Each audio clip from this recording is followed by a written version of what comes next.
And welcome into Facebook Live. I'm Stan the Fan Charles of PressBox and PressBoxOnline.com. And before Gary and I start, I just wanted to say to all the men and women who are serving in the U.S. Armed Forces and to all who have served in the past, we wish you a happy Veterans Day and we thank you for your service.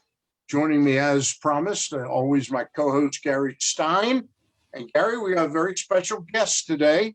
Somebody I fell in love with him as a baseball writer when he covered the Baltimore Orioles for how many years, Jeff Zrebiec? About five or six? It was about 2005 to 2011.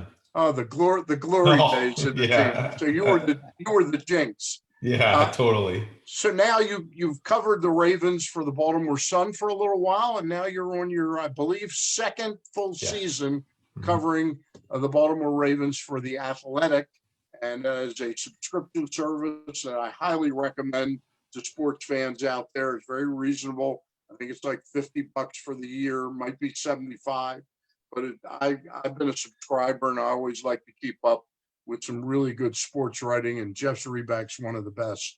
So Jeff, I start off with asking you, do you like baseball more than football or football more than baseball, or it doesn't matter? I like, I'm a bigger football fan than I am baseball. Like if you ask me how would I want to spend, a Saturday afternoon, is it, sitting around watching a football game, baseball, I'd choose football.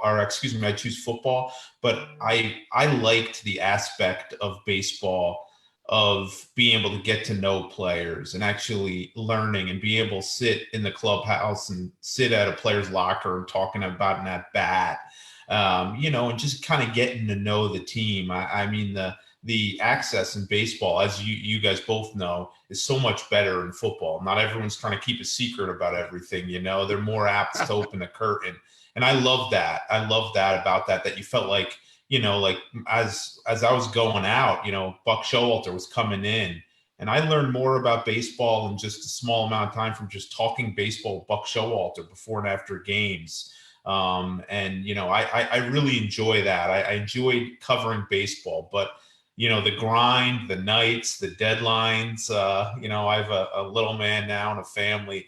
I'm not complaining that I'm covering football. It's a little more easy on the personal life and the family life. Now, also, isn't the way you're covering football now for The Athletic, wouldn't that be almost the same as going from baseball to football?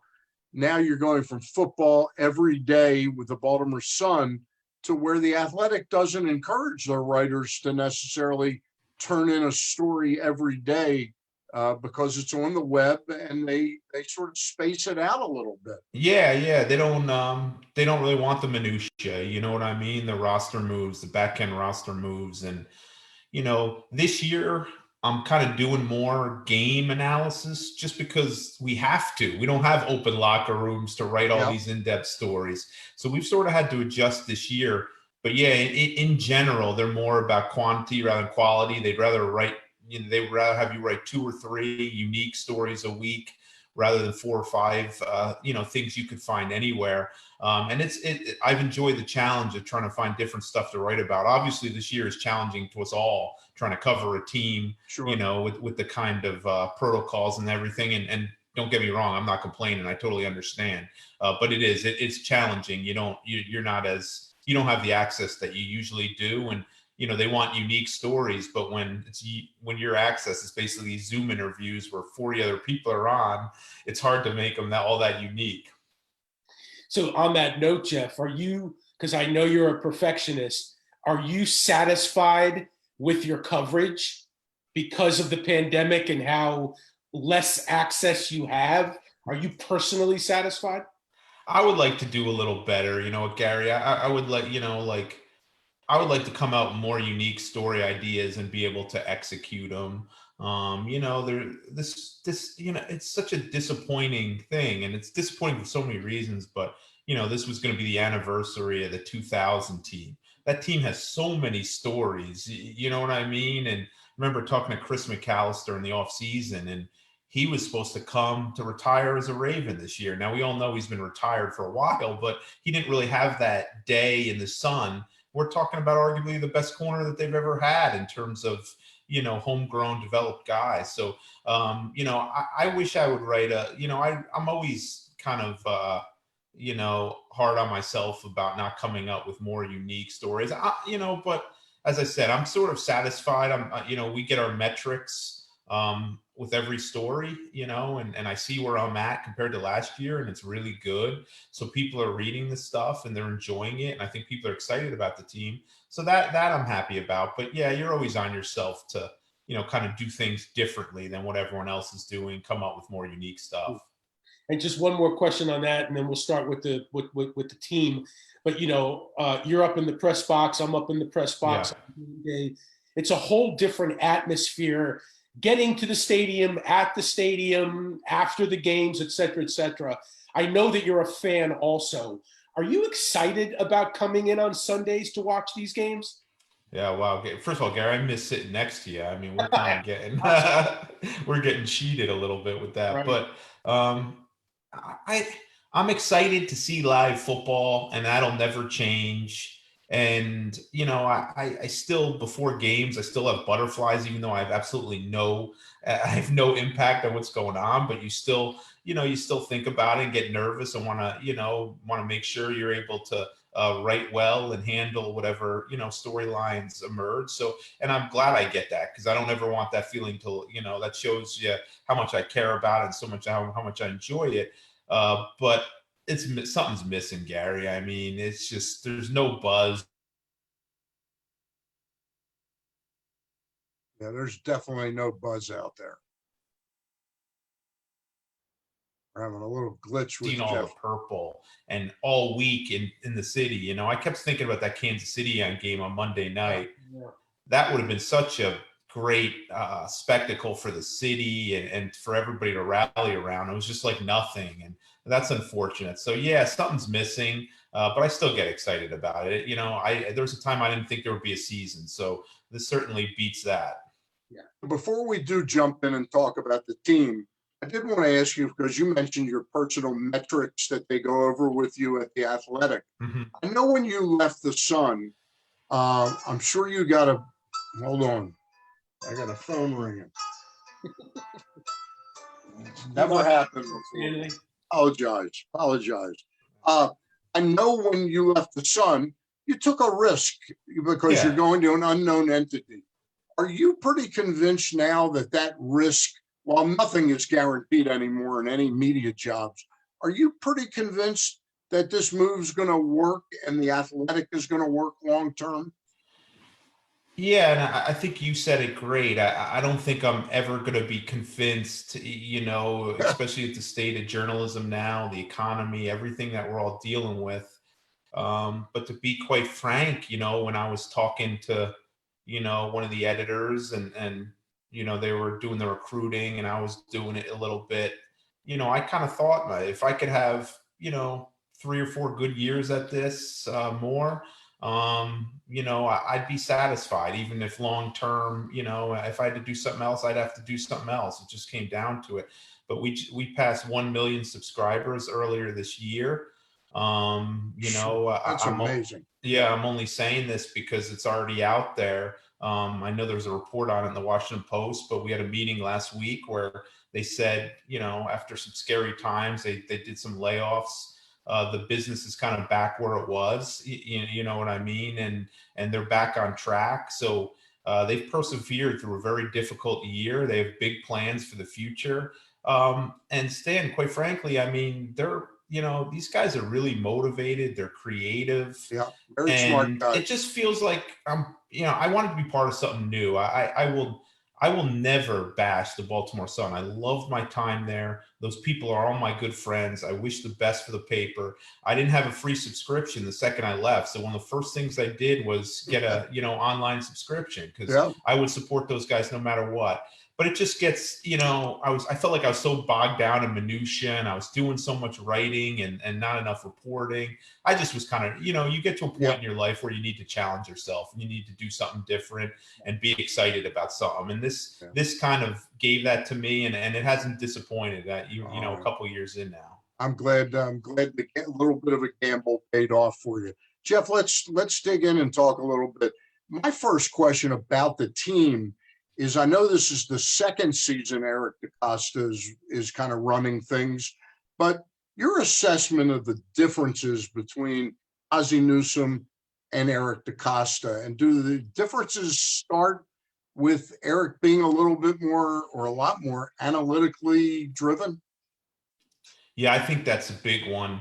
It sometimes gets cliched, but people talk about old school versus new school. Ozzie was the epitome for old school, and some of that could be really good because the basis and the foundation is still scouting and developing players and all that. And man, those were Ozzie's strengths. So the combination of the two of them is really impressive. But Eric just is constantly, and I'm not saying Ozzie wasn't, but Eric's from kind of a different school. He has a different background. And Eric is constantly looking at new ways of doing things. I mean, here's a guy who is in touch with general managers and people that run like European soccer teams because he's intrigued about how they're doing things and how they're developing.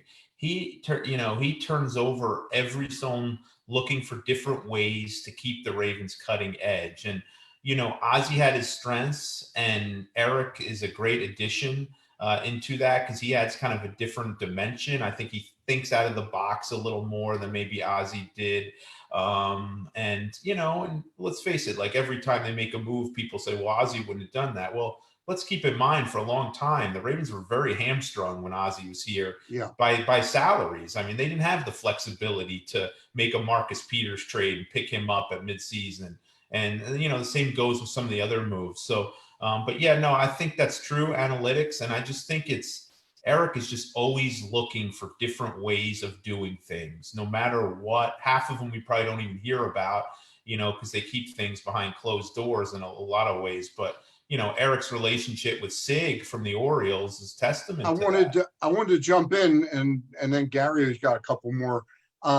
I went to him the day he was actually named general manager, the press conference. I pulled him aside afterwards and I said, the Orioles just brought in this guy, and I didn't even know how to pronounce his name yet, but I knew and he goes, "You mean Sig?" He goes, "I've known Sig for 10 years. Yeah. And I just interviewed Eric the other day. I think Eric had some input in them bringing the Astros people in. Actually. Oh yeah. He talked to some Oriole people about that, and I mean, Eric was in the press box at Minute Maid Field during that Red Sox Astros series. I mean, he's very close. I don't think he's as close with Lou now. I mean, I know they know each other, but he's very close with Sig, and that's part of it. I mean, Eric's a big Red Sox fan. We'll try not to hold that against him, but he's a big baseball fan, and he follows all that stuff closely. And he was interested to see how they do it. And, he's smart enough to reach out to people, to different sports. And I mean, Eric told me no matter how busy he is, he reads before bed every night. And it's just, he just has this quest and this thirst for knowledge and different perspectives. And I think that's really impressive how he does that. So along those, pardon me, Jeff, along those same lines, the analytics aside for a minute, okay, let's talk about on-field philosophy. Do you think that Eric is going to build or has built the Ravens in the same way that Ozzie would build it? In other words, he would emphasize the same types of things, or is his philosophy different? That's a great question, Gary. And I think his philosophy is a little different, but I also think the NFL is a little different. And we always heard about Ozzie. Ozzie built from the inside out. He was always looking for the linemen, and the Ravens were always going to be strong up both fronts, and that's still important for Eric. But I think we've seen in the last couple of years, where have they emphasized? They've emphasized the secondary. I mean, that's where so many of their assets, whether it's draft picks or salary cap space or trades, free. We've seen it. Look at all those guys that they've added and then signed long term. And I think Eric firmly believes in kind of building that. They've seen too many seasons in Baltimore kind of go off the rails because they haven't been able to keep defensive backs healthy. So I think that's part of it. But I think Eric knows this is a passing game now. And they've really emphasized more than ever, building from that back end in. I think we've seen them emphasize defensive backs over pass rushers over the last 2-3 years, and that's an interesting philosophy. Some people think you get to the quarterback first. Other people think you disrupt the receivers and then you could find pass rushers. But I think we've seen a little him emphasize different things. But that's also sort of where the NFL is. I think it's changed a little bit. There's not many teams running the ball all that much, so I think certain teams are more apt to emphasize the back end. Mm-hmm. Let's talk about the Ravens offense for a minute, Jeff. I mean, last year in a 14-2 season, although it didn't end the way that most everybody thought it would, was an unbelievable offensive year, something we've really never seen here in Baltimore, at least since perhaps season number 1. And a lot of that had to do with the quarterback, Lamar Jackson, obviously. But this year, when you look at the results and the way the offense is working compared to last year, it's obviously not the same type of machine that it was last year. My question is, what are defenses doing differently this year? What have they learned year over year on how to defend against the Ravens? Yeah, I think we saw some of it last year, but what we didn't see were too many teams that could execute it as well. And I think it's not just playing them a certain way. I think it's adding personnel that allows you to play them. I mean, you look at what the Bengals did, and the Bengals spent the entire offseason adding players to kind of combat Lamar Jackson. I mean, they think they added 3 inside linebackers, and I think teams understand if you create issues in the middle of the field, if you take away Andrews there and you kind of pull a safety up and clutter right around the line of scrimmage and cut out those easy throws in the middle of the field, you make him throw outside the numbers, and that's not a strength. So I think more teams are doing that and executing it, and more teams have the personnel to pull that off. But look, they just need to start hitting on some plays. I mean, we saw it early in the season, and at least 3 or 4 times, Jackson had Marquise Brown for a touchdown if he hit him. I don't see these defenses shutting the Ravens down. I see the Ravens making mistakes and not executing. So I do. And also another thing, Gary, they're sort of condensing. If you look, and they caught the Colts, they caught the Colts at one point doing it when Lamar Jackson ran for that 9-yard touchdown pass. But teams are kind of cutting those outside lanes where they're getting a little more depth and, forcing Lamar to give the ball up inside and saying, look, if you want the 3 or 4 yard Edwards and Dobbins run, you can have it. But I don't think the Ravens' interior offensive line has been as good. In fact, it's not an I think thing. It's pretty obvious it's not been. So that even that hasn't been as available to them as much. So, I think, it's part defense, but it's a lot on what they're doing and what they're not doing. They just haven't been able to execute as a consistent enough level. Last year, we all saw what we saw with Lamar Jackson. It was one of the most unique seasons that I've ever seen a quarterback have. And I bought in, but this year I'm back to one thing. I'm surprised at how accurate he can be across the middle. I mean, pinpoint. But when he needs to put a little loft on a deep ball, he's nowhere near the quarterback that, say, Joe was, or most regulars. Do you think he can ever take that step that would really set him apart? Yeah, I mean, wow, watching Joe on Monday night, boy, does he throw a pretty ball still. I mean, it's like majestic. And, if you get pressure on Joe, make a move, he's kind of a dead duck at this stage of his career. Yeah. But you give him time, and it's something to watch, as we saw. I do think Lamar Jackson can improve that. He was a pretty good deep ball thrower at Louisville. And, right. I think probably an underreported story, and it's because everybody's dealing with it. I don't know that Lamar Jackson was able to do that much this offseason because of COVID. And I know he didn't work with his personal quarterback, Josh Harris, as much as he would like. It was very limited. He didn't get together people as much as he liked.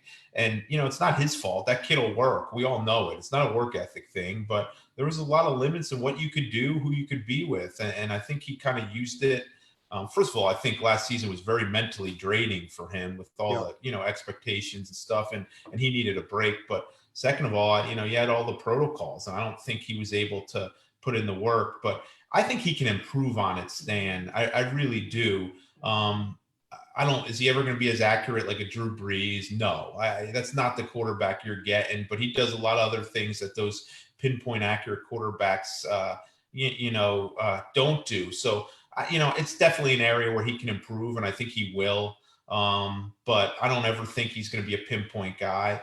And look, if they just start hitting on a couple, I think it'll back defenses off a little bit. Yeah. You know what I mean? And we saw it early last year, in week 1 against Miami. Then he came back and had a couple nice balls to Marquise Brown in week 2 against Arizona. And it seemed to be coming together. I mean, we saw it in week 1 against Cleveland this year. It's just been, and I think his accuracy issues have been compounded by the fact that they don't trust their pass protection right now. Yeah. He doesn't look as comfortable in the pocket. He doesn't. This is a guy that's notoriously seen the field really well. I don't see him seeing the field as well. It seems like he's trying too hard to make big plays rather than taking what's there at times. And he's going for the deep shot at times when there's, underneath there's something you could get you 12, 15 yards available. And I think part of that is he just doesn't have the confidence in the pass protection as he had last year. Yeah, well, there's a big difference there without Yonda and now without Ronnie Stanley. And that leads me to talk to you about the injury issues this year. How will this offensive line hold up with Ronnie Stanley out, move of Orlando Brown Jr. to the left tackle, and Fluker over to the right tackle? Yeah, I hated that I didn't go to Indianapolis because we're not, I went to a lot of the Driveville, Philly, DC, and Right. And I'll go to Pittsburgh, but I didn't go to Indianapolis. But you do see a little more of the game watching it there, and you can see the replays that sometimes you're not in good position for in the press box. And I could not believe how many Ravens offensive linemen were on the ground Sunday.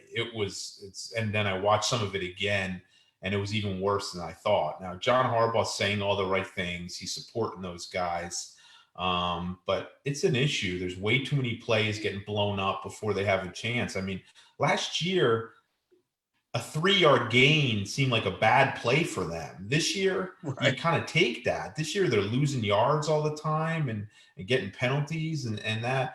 I think Orlando Brown's going to be fine at left tackle. I think we've already seen him be fine. Right. He's not Ronnie Stanley, but I think there's plenty of teams in the NFL that would sleep well at night with Orlando Brown as their left tackle.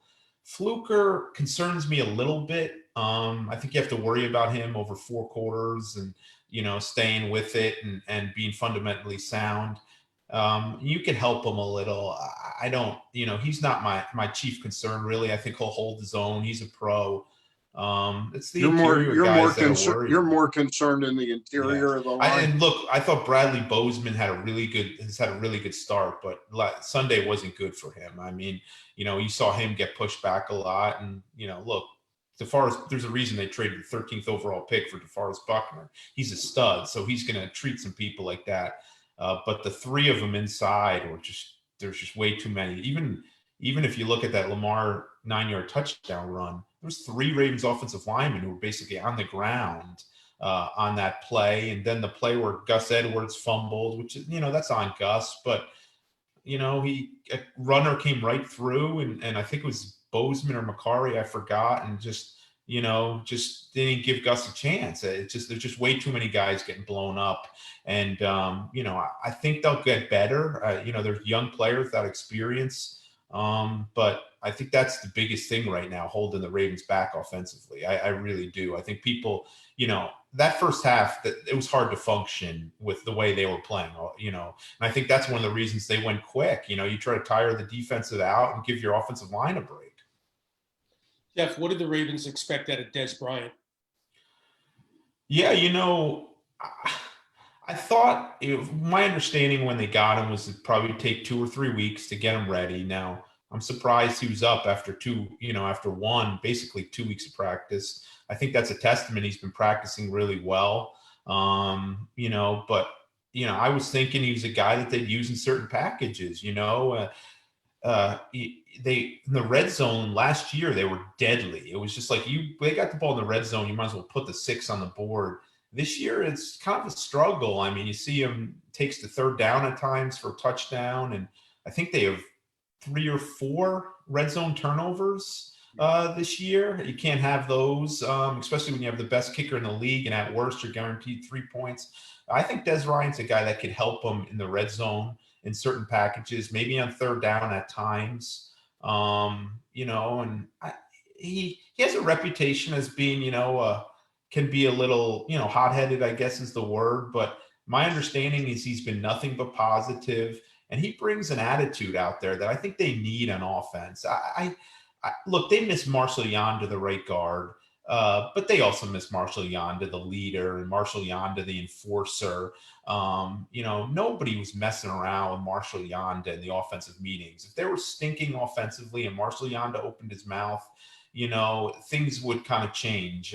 So I think he can bring a little attitude. I think he could bring a little leadership. I think he could get the best, at his mere presence should get Miles Boykin's attention.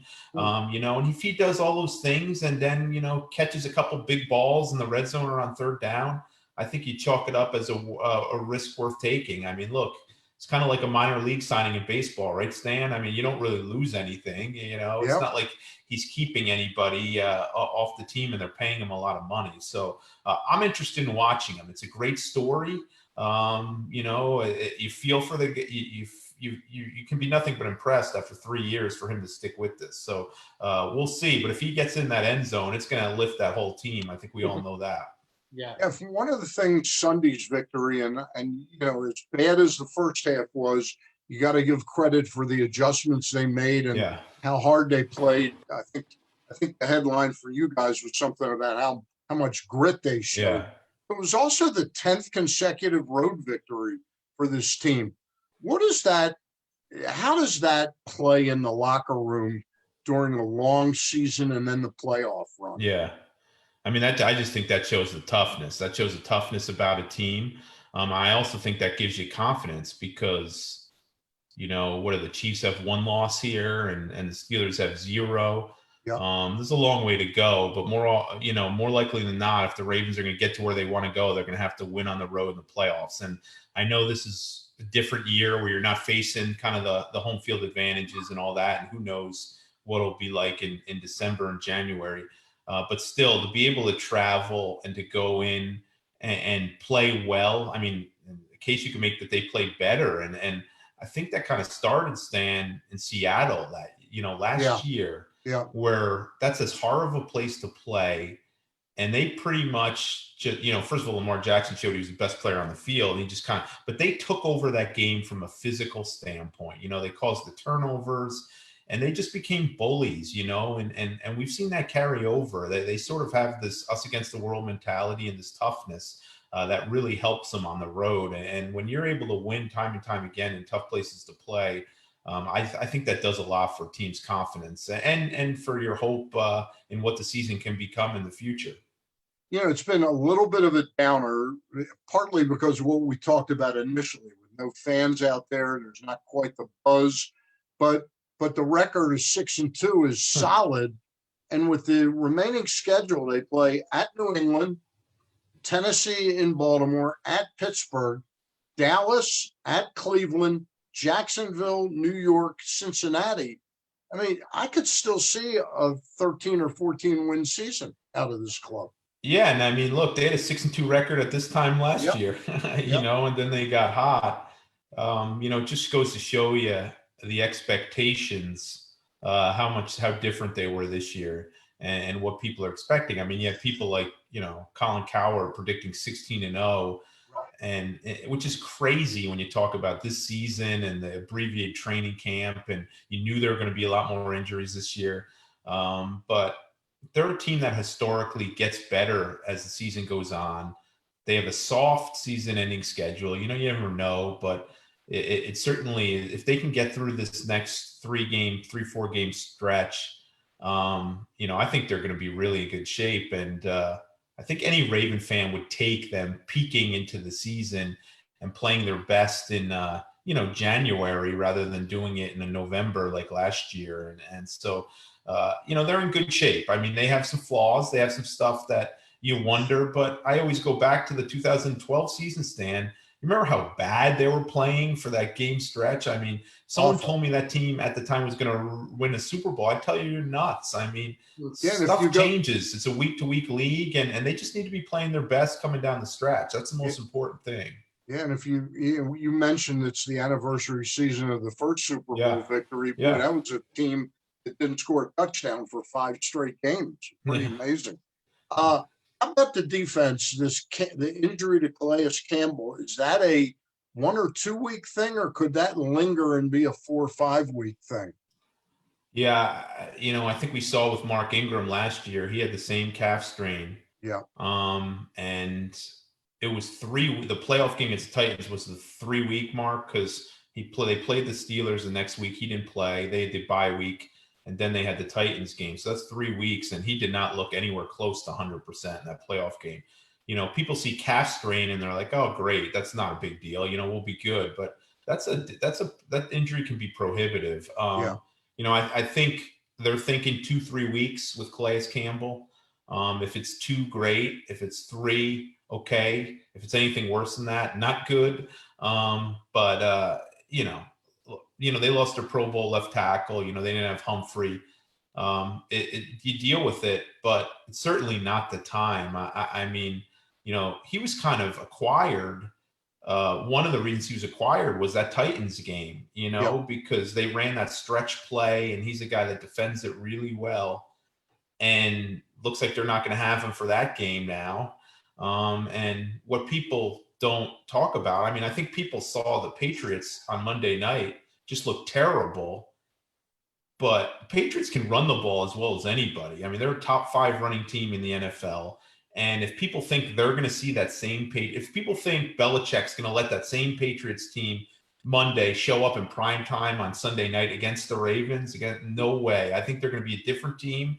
And I think they're going to try, they're going to run the ball a lot, and we'll see if the Ravens can hold them. So yeah, that's a tough injury, Stan. And they beefed up the defensive line. We'll see how they handle it. But, when you're looking at the team as guys they could, least afford to lose, Calais would be high up on that list. Gary, you got a couple more, and then I'll finish up with one, and we'll let Mr. Jeff Zrebiec of theathletic.com go. So, right, Jeff, I'm thinking about Matt Judon and a new contract. Yeah. Do you think he's the type of player, both on and off the field, that has the intangibles necessary, the demeanor to warrant a long-term big free agent contract? Yeah, that's sort of been the hot button, issue all year. And, ever since they didn't reach the agreement by the franchise deadline, and then they get, Ngakoue, which people took as a sign that, Judon's done. I wouldn't necessarily say that. Yeah. I'm wondering, though, I just don't think he's the game changer. Yeah. I hope that he would be. I think 2 different things. One, I don't think he's an elite pass rusher, and I imagine he's going to want elite pass rusher money. Right. And if he didn't, I think he'd already be signed. So I think you can make a pretty safe assumption. On the field, would I hesitate to pay him that 16, 18 million a year range is that pass rushers get? I absolutely agree with you. However, I feel like I've been defending him all year because it's amazing how polarizing he's become. This is a former 5th round pick who has done nothing but play every game. You look at his sack, where he is sack wise, and he's going to be pretty high up on their list after 5 years. He's played consistently, gotten better every year. He's embraced Baltimore. Now he has some issues. He has some times where he gets triggered on social media. He probably says stuff he regrets. But overall, I think intangibles and toughness and leadership, durability, I think he's really high in those. And they love him. The defensive coaches love him. And I want to point to a play from the Colts game. They were about to give up a touchdown on that last play of that game. Colts, that was a pathetic drive by the Colts. They were down 2 touchdowns. They needed to score. It looked like they were just padding stats. They weren't even looking downfield. But they kept throwing these 5-yard, screens to wide receivers. That receiver was about to get in, probably would have gotten the end zone. and Matt Judon sprints from rushing the passer and tackles the guy 15 yards down the field on like the 3-yard line.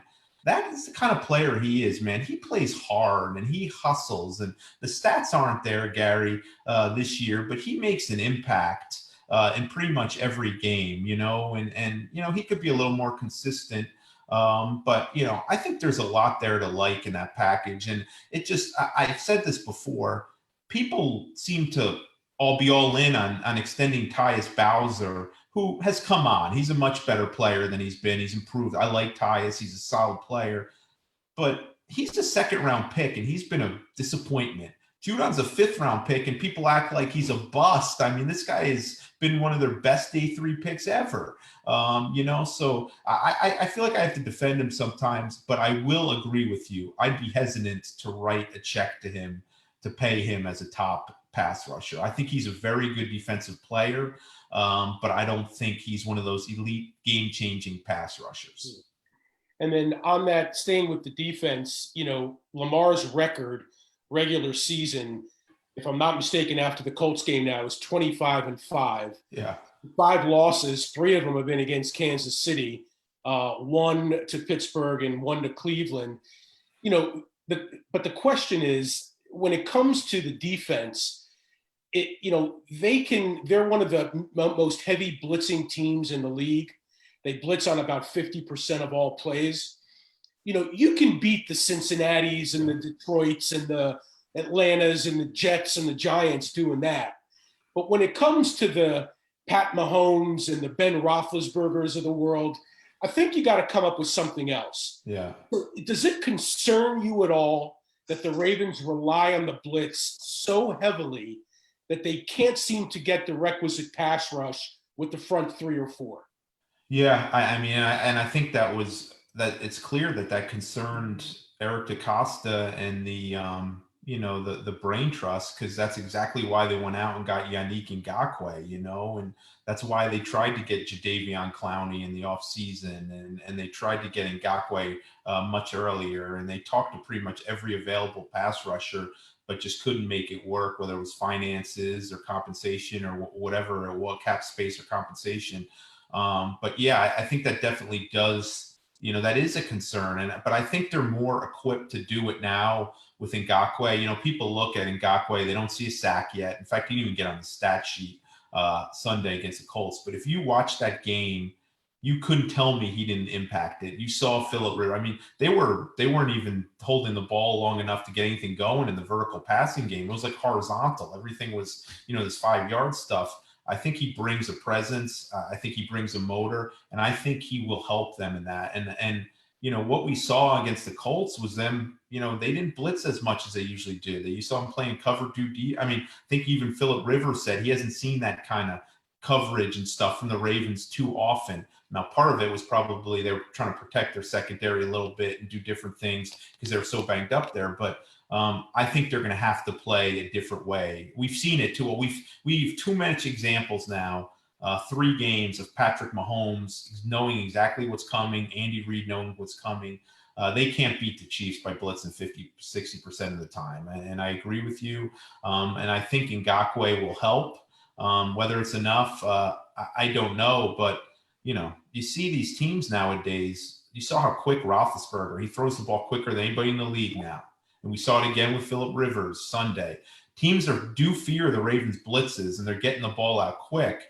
Now they're going to have to adjust to some of that short stuff because, the Steelers march up and down the field just throwing short passes and taking advantage. So they're going to have to adjust to that too.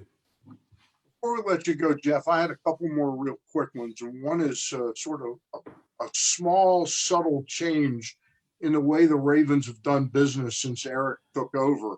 And I see them signing guys like Tavon Young, Nick Boyle, guys that are interchangeable with 50 other guys, but they sign them and they get them signed long-term at a cheaper number, and they don't grind them out. Is that something that the analytics, have kind of taught them, and something that Eric believes in? Yeah. And I mean, you see it. Eric, I think one of the things I took away from his introductory press conference, which what was it, January 19, I think. Yeah.